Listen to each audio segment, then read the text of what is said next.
ថ្ងៃនេះយើងលើកគេនិយាយថាកងទ័ពពួកយើងគឺបាក់មុខយ៉ាងខ្លាំងដោយសារតែការវាយប្រហាររបស់ពួកមហានគរមកលើដែនដីពួកយើងដែលជាអាណាចក្រដាវក្រហមដោយអាណាចក្រយើងត្រូវបានខ្ទេចភូមិអស់មួយដែលពួកនេះវាប្រើគ្រីស្តាល់ខ្លាំងបណ្ដាលមកខ្ទេចភូមិមួយនឹងយើងនឹងសម្រេចចិត្តកសាងការទំនុកចិត្តនឹងឈានទៅរកការវាយប្រហារពួកវាទាំងស្រុងហើយពួកឯងយើងសង្ឃឹមថាពួកឯងនឹងអាចវាយប្រហារពួកវាបានទាំងអស់ហើយនឹងអាចវាយទៅដល់រាជធានីធំដែលឈ្មោះនគររាជឬក៏ខេត្តច័ន្ទបុរីរបស់ពួកវាអាចបានពួកយើងត្រូវទៅវាយប្រហារយុគនេះយកស្រងហូលមកកាន់កប់ឲ្យបានដោយស្រងហូលគឺជាចំណុច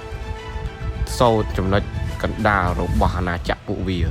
ហើយក៏ជាស្នូលរបស់អាណាចក្រពួកវាផងដែរបើពួកឯងធ្វើបានជោគជ័យយើងនឹងតឡើងធរណតនស័ក្តិឲ្យពួកឯងទាំងអស់គ្នាឲ្យបានឡើងធ្វើធំផងដែរចឹងយើងរំពឹងទុកទៅលើពួកឯងដែលជាកងទ័ពយ៉ាងឆ្លៀសវៃយ៉ាងក្លាហានរបស់អាណាចក្រយើងផងដែរ